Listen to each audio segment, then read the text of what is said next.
this is Trisha and welcome to my channel. Today I'm going to be making some pollo adobo.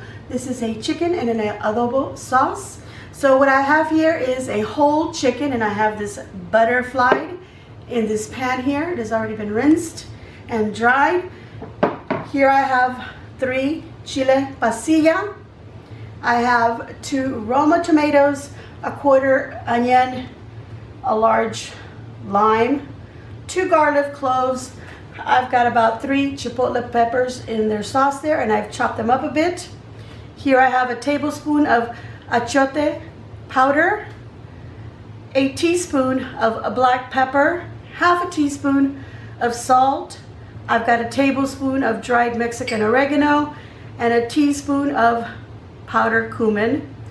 In this glass I have half a cup of orange juice and 2 tablespoons of apple cider vinegar. I also have a pot ready with 4 cups of water.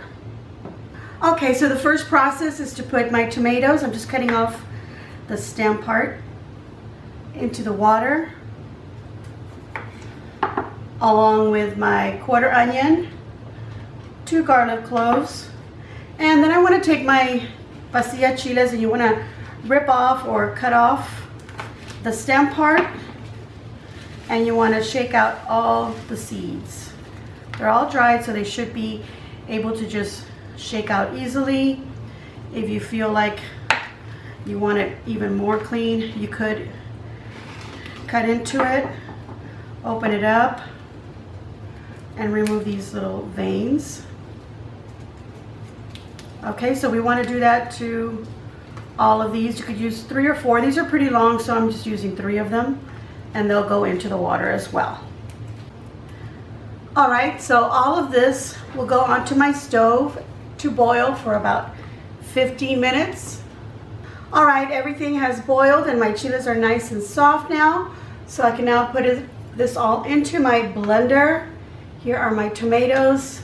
The skin is almost falling off of them, so that's when you know those are ready. Okay, we're just take all of these and place it in the blender. And don't forget the garlic pieces that are in the water as well. And now I'm going to take a little bit of this chile water and just reserve some in case I need it. Okay, so I'm going to add about a quarter of this water into our chile and in the blender. Now I can cover it and liquefy this.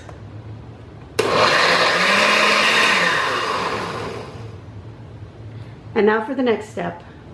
All right, so now we want to sift this so we can make sure we have a nice smooth sauce. So you can pass it through a sifter or colander.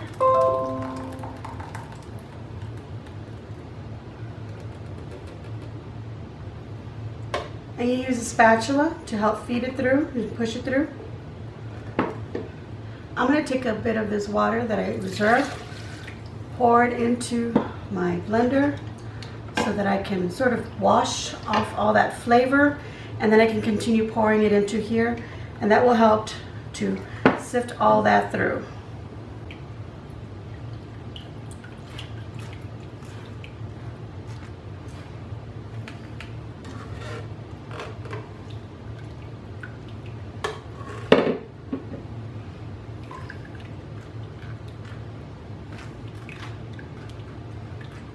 All right, now that I've sifted this as best as I could, I am left with this thick paste, which I no longer need. But here we have our beautiful chile sauce that can be used for many other recipes. So now let's make our adobo. All right, so now we want to build our adobo. So I'm going to take my chipotle peppers, put them in my sauce.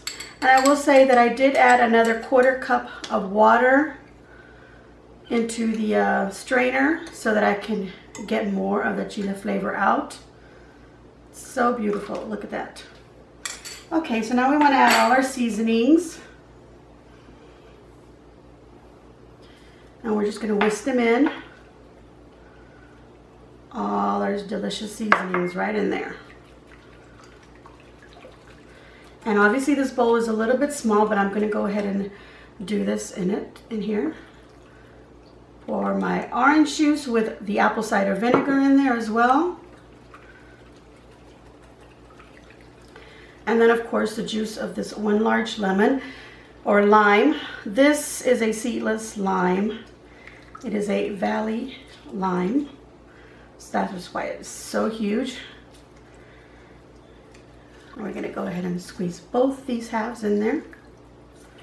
Oh, it looks so good. And let me tell you, it smells so good. I don't know if I mentioned that the achiote, the seasoning, the powder, or achiote, has sort of like a barbecue scent to it. It has like a potato, like a barbecue potato chip flavor to it.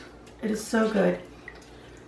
Okay, so now we're gonna pour this over our chicken, and this can be a whole chicken, and you could rub it in. You can lift up the skin off the breast and get it in there and on the inside of the chicken as well. But I opted for this butterflied chicken. I think it looks really pretty like that. Okay, that's just for aesthetic reasons. Okay, so now I'm gonna pour this over all our chicken carefully so I don't splatter it everywhere. All right, we're gonna let this marinate for at least 2 hours in the refrigerator. You can do this overnight, prepare it on a Friday night or a Saturday night for the next day. You might think about your football Sundays. This can be placed on the grill, but I'm gonna put this in the oven. So first I'm gonna let this cool down just a little bit because our chile, the water is still hot from having been boiled. I'm gonna put this in the refrigerator for at least 2 hours, and then we're gonna put it in the oven, and we'll be back. All right, so I have pulled it out of the refrigerator. I actually had it in there for 2.5 hours. Halfway during the refrigeration, I did turn it around so that this part was now facing in the lovely adobo sauce so that it could get permeated in there. And I left it in there another 1.5 hours, and then I took it out and I turned it back around again so that you could see it. Now what you want to do at this time is you want to drain out this marinade, or you could leave it in there and bake it with it in the oven, which is what I'm going to do. But again, you could just drain this off, and if you want to put this on the grill, this will be put on the grill with the skin side down to get that nice and crispy and seal all those nice juices in there. And then of course you would turn it around. You would probably want it on your grill for about 30 to 45 minutes or so. This is the timing that I'm going to use for my oven. I've had my oven preheating at 400 degrees, and it is ready. So like I said, I'm going to go ahead and put this in the oven with all these juices. I want this to be super juicy. Now like I said, you can drain it out and just put it in there without the juices. All right, so we'll be back in about 45 minutes, which is the timing that I'm going to leave it in my oven. All right, everyone, the chicken is now out of the oven, and I have placed it on this board and let it rest a little bit. I'm going to go ahead and cut into it so we can take a nice look at the pieces.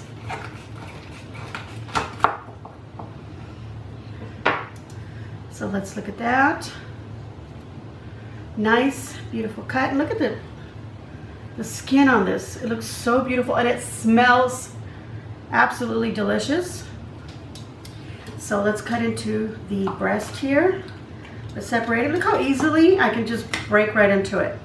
That is how tender this whole thing is. Here is our thigh meat.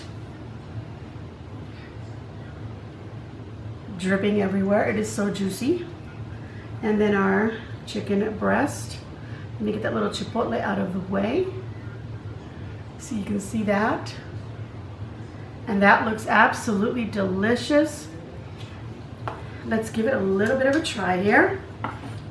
Let's cut off from here in the little corner just a little piece. I don't really need to even cut it off because it just comes right off. Little piece right there. I'm going to try that. Oh my goodness. It is so delicious. And it is so juicy and moist. It's unbelievable. Of course, I did have from the dark meat, but I squeezed this breast here and lots of juices come out. So I'm gonna go ahead and just leave it alone and serve this up because I think my husband will absolutely enjoy this. All right, everyone, I am gonna give myself a big old thumbs up, and I hope that you too will give me a big old thumbs up. Let me know if you're going to try out this recipe. So leave a nice comment down below. Subscribe if you haven't already subscribed. And thank you to everyone who has been subscribing. And thank you to everyone who sent me a card during the holidays. Here we go, everyone. That is my adobo chicken, or pollo adobo. And share your social medias. And as always, enjoy.